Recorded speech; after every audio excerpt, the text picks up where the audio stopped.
Hey guys, my name is Trinity. If you're here to see me do the Led Zeppelin Book Tag. Now, this is a tag created by the Bookish Drummer, and I was talking to Christopher Navo after he posted his video, and he said, you should do this. So technically he tagged me, technically. But I will link both of their videos down below.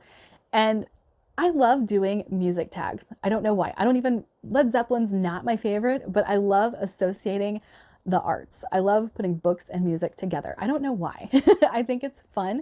And I hope you guys think it's fun as well, because I have done a bookish tag with music previous to this. Was a Black Parade book tag that got like 0 views, and I'm okay with that. It's fine.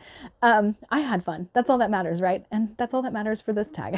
I am battling my allergies right now, so if you guys see some skips, I might be having to clear my throat or sneezing or rubbing my nose.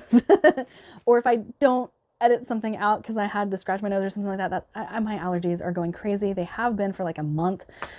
Oh, anyway, let's get into the questions. These are all going to be song titles from their first album, I believe. That's what Christopher Navo said. So let's start with the first one. Good Times, Bad Times. An author that you've read from, that you read a good book and a bad book. So this is a little funny to me because Sylvia Moreno Garcia, I've said 1,000 times she's a straight hit or a straight miss. But I always want to read her books because I know there's potential for a 5-star. I know there is potential for a 5-star. And the book I absolutely loved would have to be Mexican Gothic. 5-star, out of the park, Rebecca retelling, amazing, gross towards the end, but I absolutely love Mexican Gothic. So this is my favorite shelf right here. You guys can't see the bottom shelf, but Mexican Gothic and Daughter of Dr. Moreau are down at the bottom.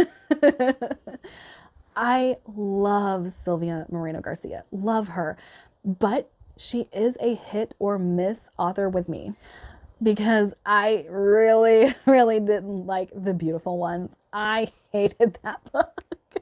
I can't even remember what I hated about it so much, but it was boring. Oh, it was so boring. And it feels like 2 different authors. This could be translation, could be like the translator that translated these other books was not the same. I don't know. I'm not sure.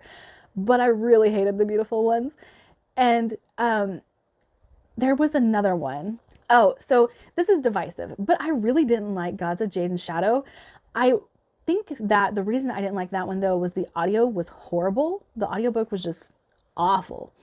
And I couldn't get invested with the story because the audiobook was so bad. But again, hit or miss. The audiobooks for her other books have been great. Mexican Gothic though, Daughter of Dr. Moreau, loved. The Beautiful Ones, Gods of Jade and Shadow, not so much. Not so much. The next song is Babe, I'm Gonna Leave You. An author that you have outgrown. Oh, this is difficult because I can't say that I wouldn't go back and read this author's previous works. I just have no desire to pick up anything new from this author. Laurel K. Hamilton. I used to absolutely love Laurel K. Hamilton. And she is like the queen of erotic horror, I guess is what you would call it. But after 20 some odd books with Anita Blake, like, this is the longest series I've ever seen in existence. Maybe if you added together like all of Discworld, you could compare, but I'm over it. I'm over Anita. I'd go back and read the old stuff. I totally would go back for a reread. I'm not interested in anything new in this world. And I'm kind of put off to her other stuff because Mary Gentry never got written. So we got so many books and then she just got forgotten about and put off to the wayside. And I loved Mary Gentry. I know she has a new series that she's started. No interest. I have no interest because we're either going to get 20 books or an incomplete series. And I just have no interest whatsoever. Then next is You Shook Me, a book that had something unexpected. You know, I am going to say The Undertaking of Heart and Mercy. So this book was not what I expected it to be. The romance is cute, but there's a really good fantasy story that goes along with it. Like I've said in the past, this book launched me on a mission. I need to find books that are really good fantasy plot and a really good romance.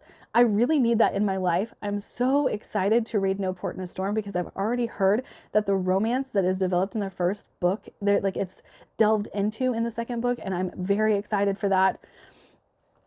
And I already know that this story has a great plot, great fantasy plot. And so I'm just looking forward to more fantasy that have a great romance in them. And since it's launched me on a mission, like to find this unexpected thing in fantasy, like, wow, we have fantasy authors who actually know how to write romance. That's what I'm looking for. I've been looking for this for a while now. And The Undertaking of Heart and Mercy was that unexpected thing that launched this mission I've started this year. But yeah, I do love the romance in Nevernight. My dog. I do love the romance in Nevernight, but it is a very slow burn romance. I do love the romance that is in Threadlight, but they are a established marriage. And I do love the romance that is in Foundry Side, the Founders trilogy. So if you guys can tell, I do love a good romance in fantasy, but I really want one that focuses on the romance, but also has a very good fantasy plot as well. Next is Dazed and Confused, a book or author you don't understand the hype about. Okay, so here's where everyone unsubscribes. Here's where everyone leaves my channel and never talks to me again. But Brandon Sanderson, I don't get it. I don't get it. I just don't get it. Now, let me explain something to you. I really love eloquent writing. Just look at the books that are over here, guys. I really love eloquent writing. Brandon Sanderson is utilitarian, and every book reads the same to me. I do not like his writing style. I don't like Michael J. Sullivan's writing style. This is a preference of mine. I do love the Mistborn trilogy. I think it's great. But when I went from Mistborn to Elantris, I did a year of Sanderson. I've read everything. I feel like, almost everything. And I don't get why everyone loves him so much. I get that he's good, but I don't get why everyone loves him and that he's everyone's favorite author, because I don't like his writing style at all. I hate it. And like the stories themselves are good, but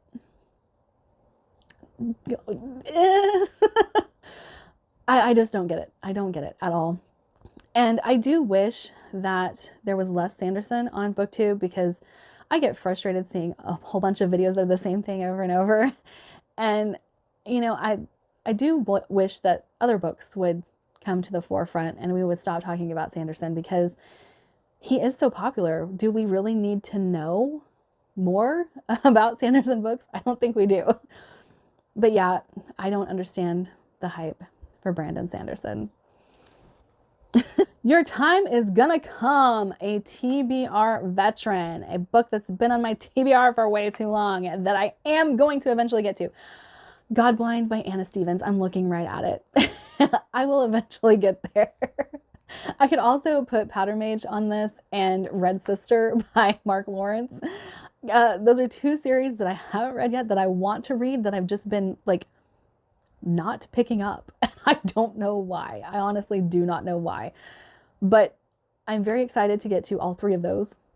I was supposed to pick one, but you know, all three of them. And I am hoping to this year. I am hoping that towards the end of the year, I'll start working more on full series that I have that I want to read and go from there. But yeah, all three of these have been on my TBR for a very long time, a very long time.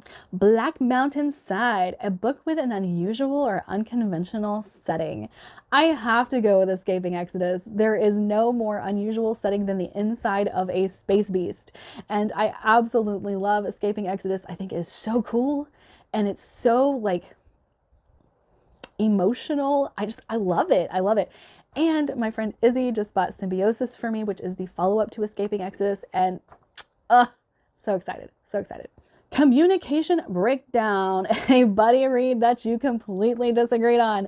So when the Oasis was a thing, we were buddy reading the 5th season by N.K. Jemisin. I hated that book. Oh man, I hated that book. So I do think that the 5th season has a lot of trudgery in it. I don't like journeying. And I just felt like there were so many mundane moments going on in the book. And I'm like, can we focus on the story? Can we have some action? Can we get to where we're going and stop lollygagging? Like, I hate that so much in books. And the 5th season, not only was it a weird story structure, it still did the lollygagging thing. And I was like, we're done. I don't like this. But most of the people in the Discord really enjoyed it. And they were trying to talk me into it. I'm like, you can't convince me to like this. You just can't. I Can't Quit You, Baby, auto by author. Well, let's just take a look at the shelves over here, shall we? Zach Argyle will be an auto by author for me. Jay Kristoff is an auto by author for me. Anthony Ryan is obviously an auto by author for me. Django Wexler, auto by author for me. So those are the ones over here. RJ Barker. RJ Barker is another auto by author for me. I'm so excited for his next series, and I need to finish Bone Ships. So, yeah, just if you ever look over here, these are my auto by authors. I will keep buying them as long as they keep putting out books. How many more times? Series DNF you keep coming back to. Here's the thing. If I DNF, I DNF. I have no desire to pick up books that I have DNF'd. Now, I say that. I will talk about the one that I did actually come back to reread and figure out what the hype was about. And I started the first book twice and DNF'd it. And then I finished the first book and DNF'd the series. And then I finally read all 3 books. And that would be Red Rising by Paris Brown. I still hate Red Rising. I still do not like that book. It is a 2-star. I don't like it. But I did finally read the follow-up books and I loved them. We have like a 2-star, 4-star, 5-star. I don't know how that happened. I don't know how people talked me into reading the second book after giving the first book 2 stars, but I did. I think I just got tired of people bugging me about it. And so I read it. But I have yet to continue. I do need to read Iron Gold and Dark Age. I think Dark Age is the next book. And I know the new book is actually coming out very soon for that. But yeah, I hate Red Rising. That is it for me today. I'm not going to tag anybody because Bookish Drummer is a part of Andrew's Wizardly Reads Discord. And I think most people on the Discord have done it. And so I don't know who to tag, but if you're watching this and you want to do this video, go ahead. And this is me tagging you to do this video. All right, like and subscribe, do all the fun things. Have a great day.